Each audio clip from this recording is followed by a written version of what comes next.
like in anything, like leaving away sugar is a good idea. It doesn't mean that automatically we're on a healthy diet, right?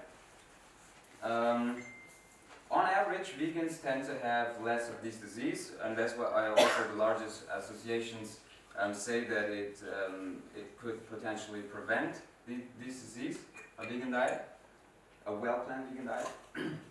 So that's great, but it doesn't mean that vegans don't have this disease. And I mean, we would like to not have this disease at all. And there are studies that show that if we put vegans on a healthy vegan diet, a whole food vegan diet with B12 and everything, a lot of these diseases are even reversible. But that doesn't mean just a general vegan diet, but a good one. This is an interesting photo because the German Association, the recommendations here on the left and like the vegan recommendations, they're actually quite similar to a large part. And we would think that vegans eat more fruits and vegetables, right? But here we see that's not necessarily the case for the optimal recommendation. But still, we vegans tend to eat more fruits and vegetables. That shows that a lot of vegans are more into nutrition, are more informed probably, and eat healthier. Because, yeah, more fruits and vegetables, that's great. And yeah, I want to say, I think it's really important that we keep that up, that we spread the knowledge about a healthy vegan diet, because that not only helps ourselves, but also the animals in the end. If we have a sustainable movement that lasts forever and that everyone can be healthy, right? So yeah, let me get into two big risk factors that could happen on a vegan diet. Of course, diet in general is, there are a lot of risk factors for everyone, but these are just some that are typically seen in vegans. Number one will be omega-3 to 6 ratio. Omega-3 and 6, these are fatty acids. They are the only essential fatty acids, so you could say they're the only ones that we have to eat from our diet, and our body can make others out of them. But the problem is that most foods have more omega-6 and less omega-3s, and especially oils. So generally, pretty much everyone eats a bad ratio. There are way too many omega-6 and too little omega-3s, but vegans have been shown a lot of times to eat even more omega-6. A pretty bad ratio. Optimal would be below 4 to 1, 4 times omega-6 and 1 omega-3. Yeah, and vegans sometimes show to have 20 to 1, to eat in that ratio, and other people generally like 13 to 1 or something like this. What's important there, especially sunflower oil has a lot of omega-6, so I would really recommend get rid of sunflower oil, and that's also in a lot of vegan products, unfortunately. If you use oil, which I don't recommend, definitely use canola oil, in German Rapsoil, because that has a lot of omega-3s. Why is this important? Because number one, that's actually a way how we can get heart disease, because omega-3s can oxidize cholesterol, can stiffen the arteries, and therefore, also inflammation in the arteries, and therefore lead to heart disease as well. And the other reason is that the omega-3s, I'll get to that later, get converted into other very important fatty acids, EPA and DHA for short.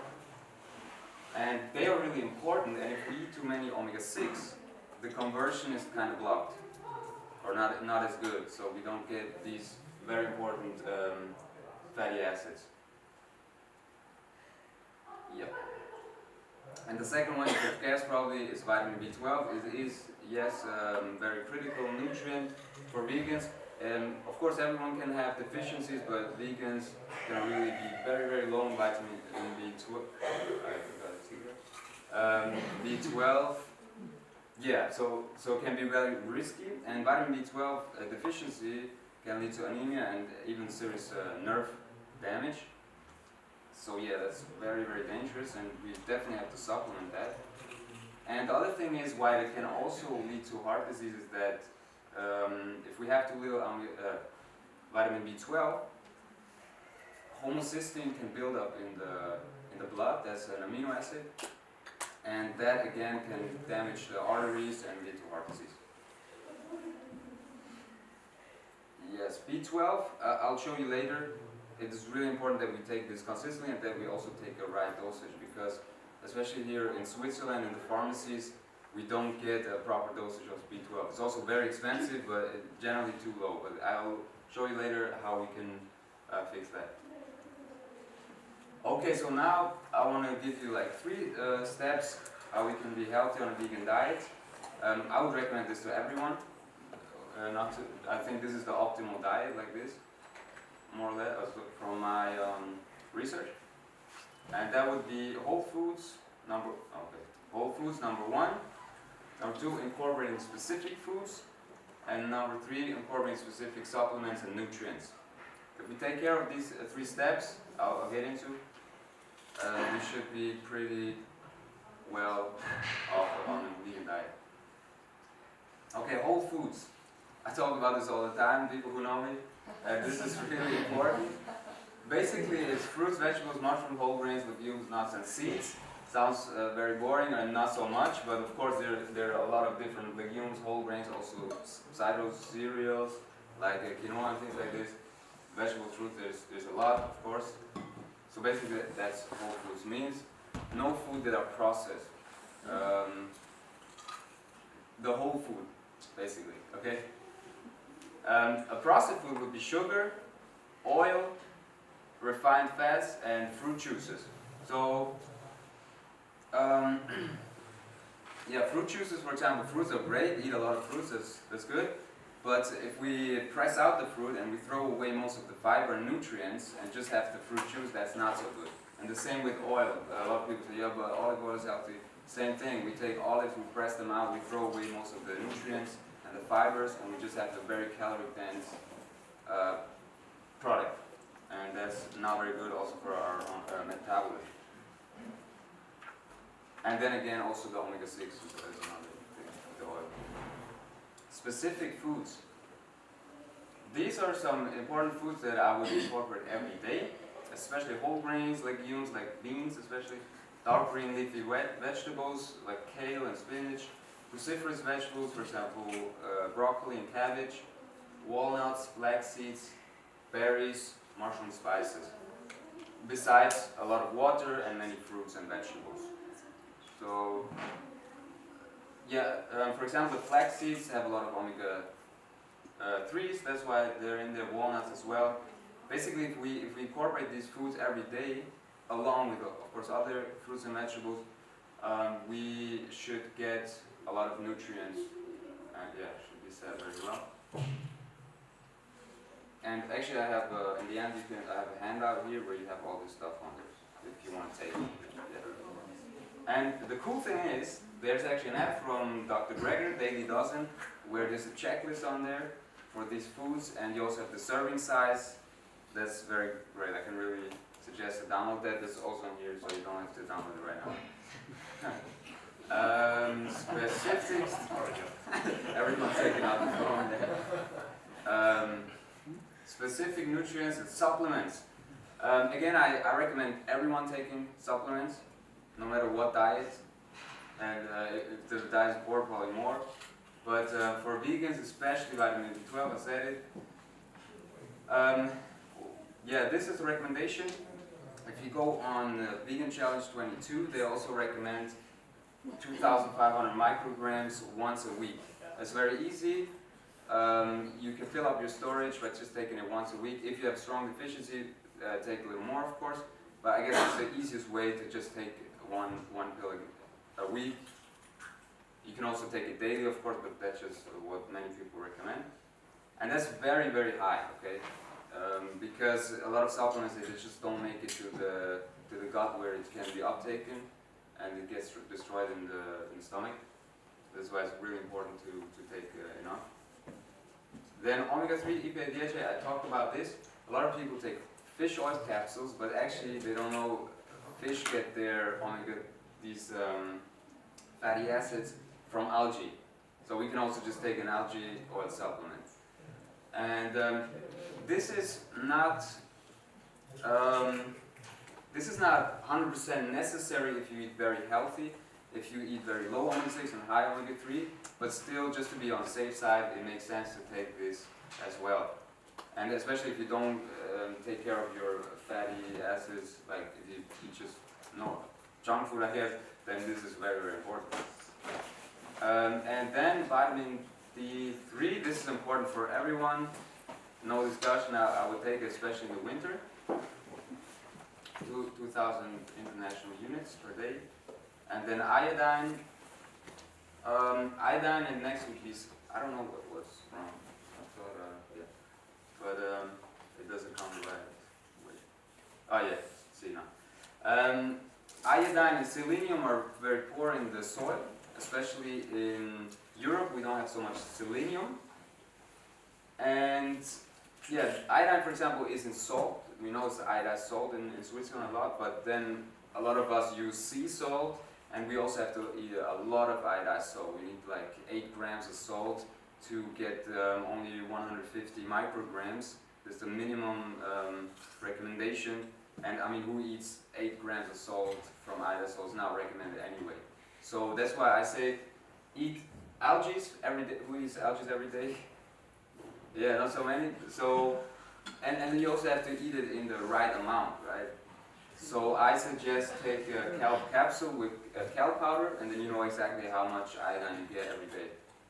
Yeah. And then last, Brazil nut, this especially in Europe, we don't have so much in the soil.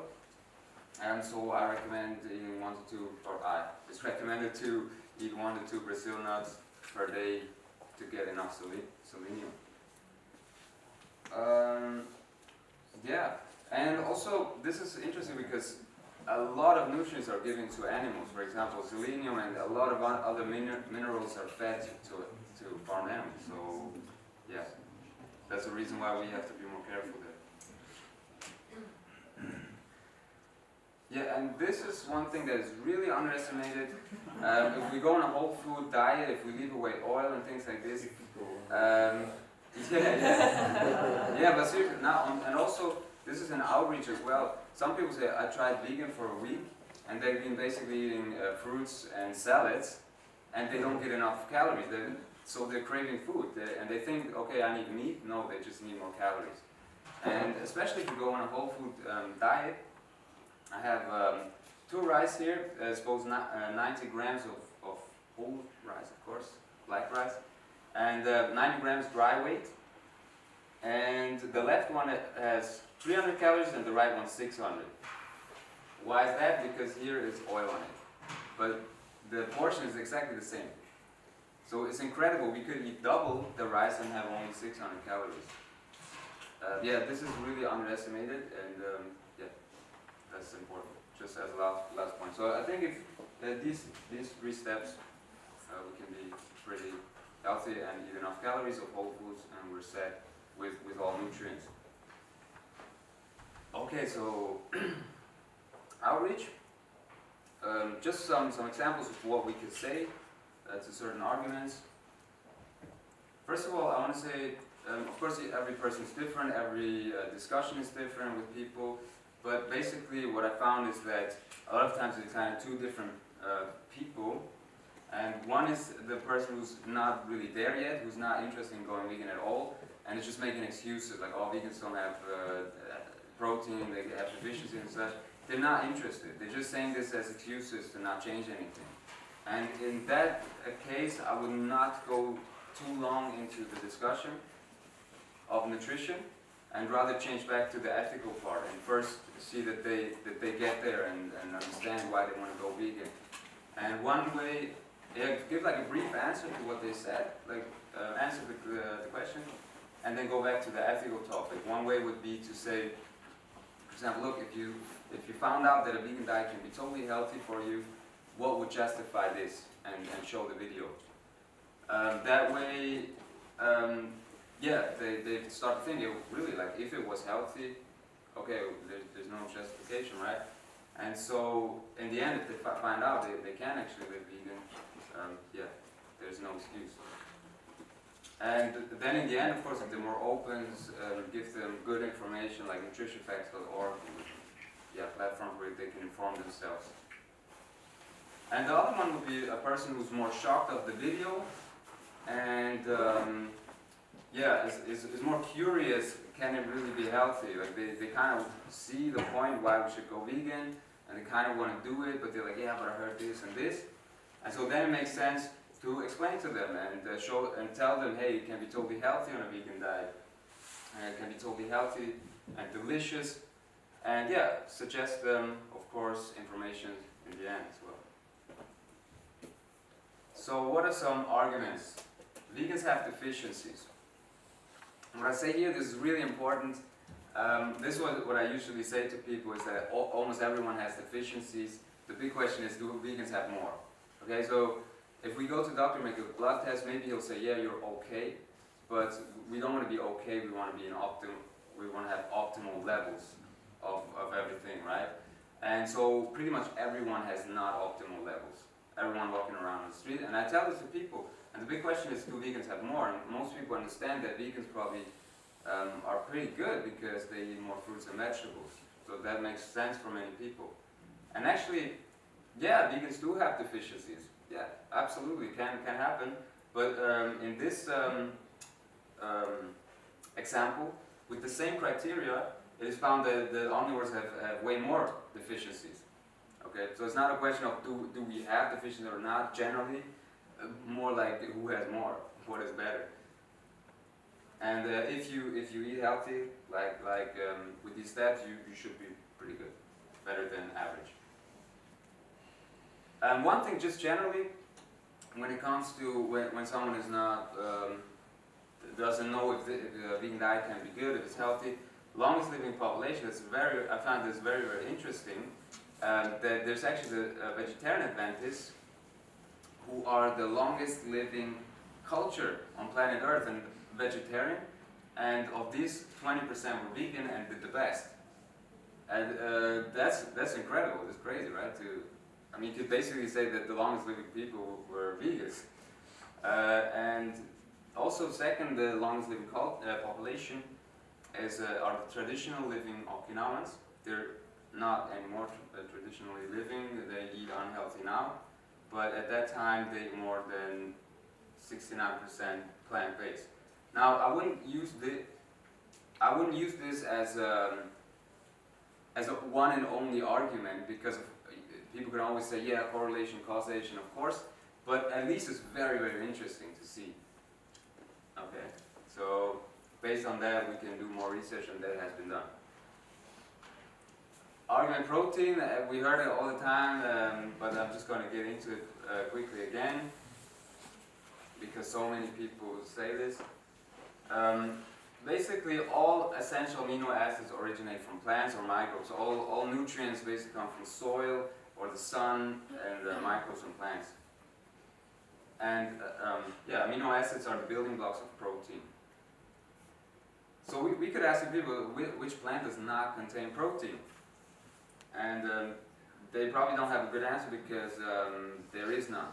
Every plant has protein, and every plant protein contains all essential amino acids. If someone doesn't believe you, you can send them to Chronometer. They can find out the amino acid profile of all different foods. Of course, the amino acid profile is different from all foods, from animal products and from plants as well. But yeah, our body is very amazing. He can put together all these amino acids, so that's great. And so the question would be, yeah, okay, they all contain amino acids, right? All essential amino acids. But the question is now, I don't know what I did wrong. Okay, so anyway, yeah, you'll see later.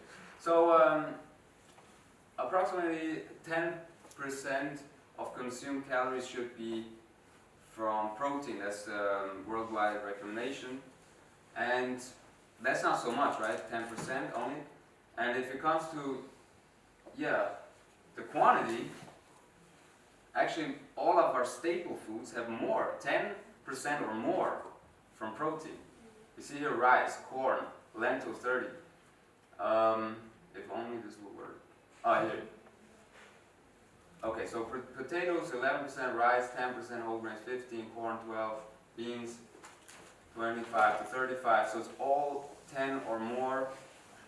And what's really interesting, I find, is human breast milk is only 6%, and that's the time when we're infants, is the time of the most rapid growth.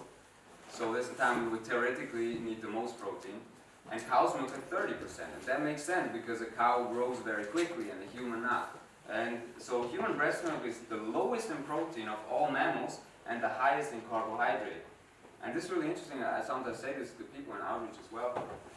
Because that makes total sense. Humans, as I said, don't grow so fast, but we have a very, very large and complex brain that needs a lot of fuel. And carbohydrate is the main fuel for our brain. It uses up to 60% of our blood glucose, just the brain. So it totally makes sense that infants need a lot of carbohydrate and not so much protein. Are we omnivores? The meat makes us human. This is a very big topic. I just want to get into it really quick because I guess a lot of people say this. Surviving until reproduction doesn't mean optimal health. I think that's, yeah. Yeah, but this is true. I mean, meat, of course, it could have played a role for us to survive. But nowadays, we don't want to survive. We want to get 80 or 90 years old and not have heart disease. And heart disease is the #1 killer on planet Earth, and vegan diet, hopefully vegan diet is the only one that has been shown to reverse that disease. Okay, that's the #1 reason why people die. And so, yeah, we want to get old, we want to live healthy. We don't just want to get 30 years old and reproduce. So, yeah, maybe meat played a role there in surviving, but not in thriving.